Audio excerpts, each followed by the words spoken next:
first presenter is Miss Sarah Hoagland. And Sarah stepped up, I guess, so it's very fortunate that we have Sarah and her ability to step forward and be a part of this panel. Sarah Hoagland is from the Laguna Pueblo.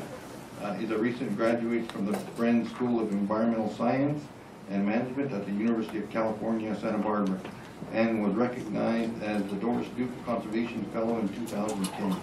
She currently works for the U.S. Forest Service at the Southern Research Station in Asheville, North Carolina. She pioneered a wildlife linkage project in Santa Barbara and has hopes of pursuing her PhD in wildlife conservation. And I think in Sarah Hoagland's future, we're hoping that it's going to be in the teaching realm. So, great. Help us welcome Sarah Hoagland. Well, good morning, everybody, and thank you, Jen, for the introduction. I actually might ask for somebody's help up here just to sort of reorganize before we get started.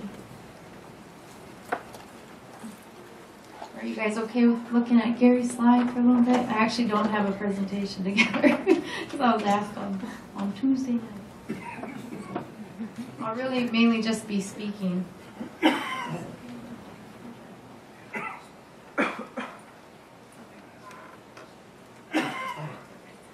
All right, so he said just to give more of an introductory, and we'll go into some of the questions later. But thank you again for asking me to come present today. It really is an honor to stand up here with folks like Gary, and to follow Gary, though, is quite the challenge. So we'll see. He's quite the whiz and has a lot of great information, so I'll do my best. But wanted to thank the local tribe and all the folks that have been involved with planning the committee. I know that it's a lot of work in hosting these events and organizing, so thank you to all of them. But as Jim was kind of mentioning in my introduction, I do have more of a wildlife background. My bachelor's is in ecology, and I actually wanted to be a marine biologist or a zoologist when I was a little kid, so forestry wasn't really a huge part of my upbringing.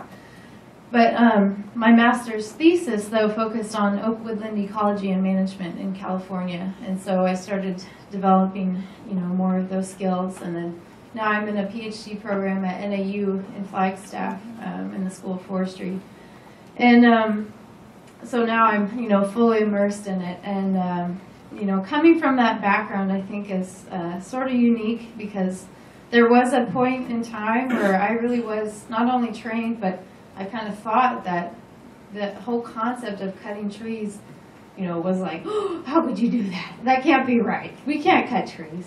But now I'm looking at my project, actually saying we probably need to cut more trees and maybe cut more trees around spotted owls. So that's really shaking people up. And to kind of go through that whole transition and kind of coming from that really far side where, how can we even imagine cutting down a tree to help wildlife? So it's just really kind of interesting going through that whole stage and understanding why there are so many misconceptions out there still, not only just in our universities and our educational systems, but just with our general public too, and trying to understand kind of what we're all talking about here with sustainable forest management and restoring landscapes. So I do think that, at least I can kind of speak to that. But just a little bit of background, and I do have some comments on the questions, but maybe we'll get back to that later. Do that as a panel. Okay, great. Do that as a panel. Okay, well, yeah, I think then I'll just leave it at that, and I'm really happy to be here and wanted to thank you all and looking forward to the panel and the discussion following.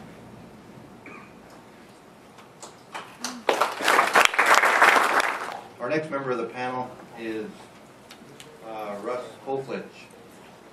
Russ Hoflich is the Vice President and Senior Policy Advisor for the Nature Conservancy's Restoring America's Forest Program. He is responsible for advancing strategies to rebuild resiliency into 200 million acres of the American federal forest. In 1981, Russ became a founding director of the Nature Conservancy's early program based in East Hampton, New York. In 1986, he became state director of the Nature Conservancy's Oregon operation. He is very conservation background. Russ is today responsible for advancing a united 23-state forest conservation strategy supported by 7 staff focused on rebuilding resiliency into America's most imperiled forests. Based in Oregon, Russ presently serves on the Oregon Global Warming Commission Federal Forest Land Implementation Work Group, in Oregon Department of Forestry and Oregon Department of Energy Forest Biomass Work Group, and a legislatively mandated team charged with designing a new collaborative funding model to escalate climate resiliency treatment on 9 million acres of fire-adapted National Forest Service land in the state of Oregon. Russ earned his BA in Biology and a BS in Environmental Science at Southampton College, now Stony Brook University, and has a Master's in Environmental Management from the C.W. Post campus of Long Island University. So please help me welcome Russ. Well, thank you. It's an honor to be here today. I'll just give you a little bit of background beyond my resume there. I was a son of a forester in salmon country. My mother was from New England. She was in the eel country, and the connection to the land and waters of Maine and New Hampshire, as well as my father's coastal connections to salmon, really has helped to shape my career, my passions, my grounding and connection to the land and waters. And Gary, I just want to say that in your presentation, you talked about that map of the history was really powerful. And with a very high degree of humility, I just want to say that from the Nature Conservancy's perspective, our history is in that last little second of the historic preview. With 63 years of history, we have helped to shape the acquisition and protection of roughly, with partners in the land trust community, about 40 million acres. Then you look at the federal estate, just in the Forest Service alone, and you add to the portfolio of Indian country, another 200 million acres. We have some of the most biologically diverse assets in the control of all three. How we then turn around and say the knowledge gained and the perspectives of all the united bodies can be brought together to look beyond our own borders to be able to impact the remainder is really essential, and it's really the challenge of our time if we're going to protect the lands and waters that is so critical to all of us. And I look forward to this conversation. Thank you.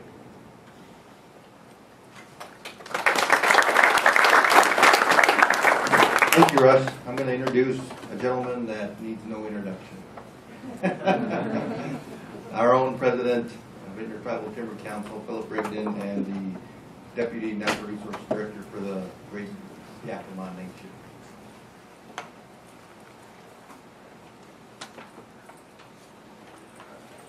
I just want to start off, and we have Jim Durgalo on two panels to moderate. This is a new milestone of the Tribal Timber Council.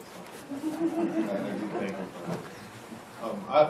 This morning I gave part of our conversation and what's going on in the country. And this conversation, we're grateful to have such a diverse group of folks, and we thank Sarah for stepping up. But and so I'm not going to go too much into, and we'll go into the discussion.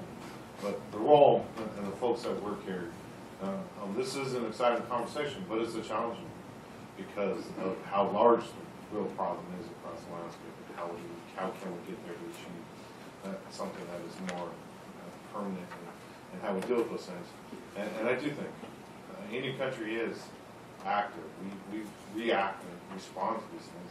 And I think there's a good opportunity to look at the models on how we can achieve these things. We have great people that work on the ground and really get things done. And so I just want to make sure that with that I'll go through the questions.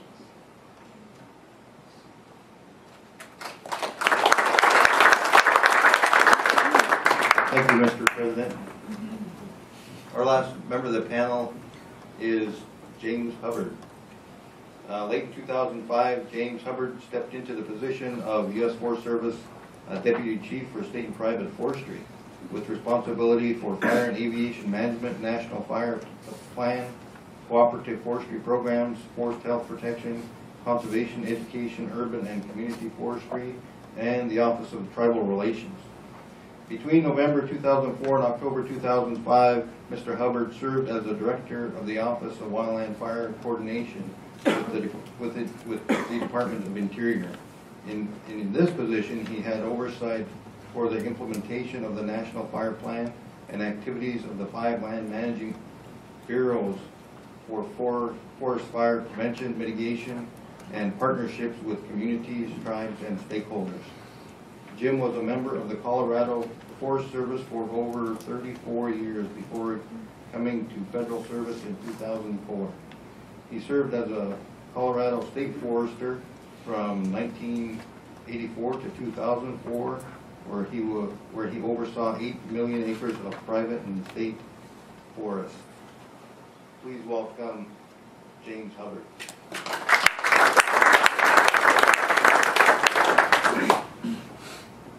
Thank you. I got to work on that intro. I keep trying to get those things reduced, so and the ones that get sent out surprise me every time. But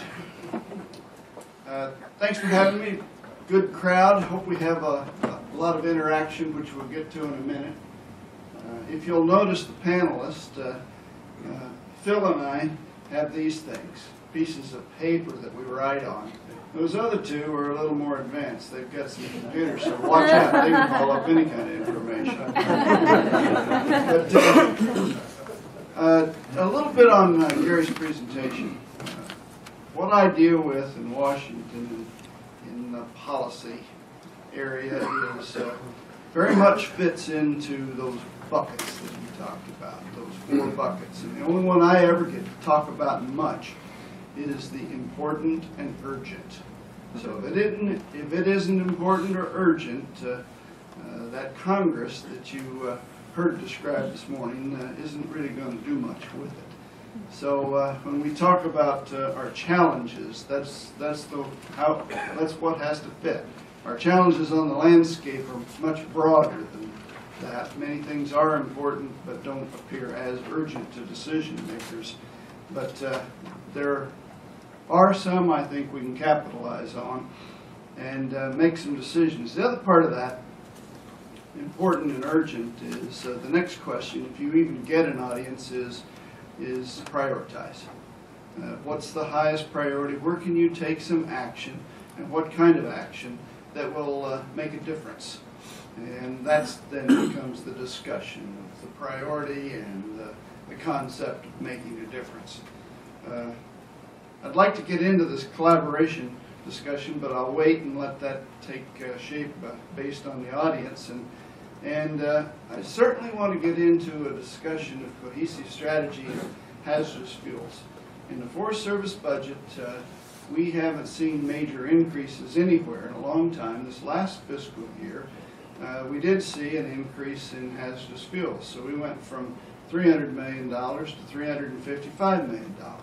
I kept the $55 million, and I didn't allocate it the way we've been doing business in the past, because I too agree that our future is not going to be exactly the way we have done things. So how do we bridge that change and start thinking about things in a different way across the landscape, with communities as a consideration, and how we deal with all of that?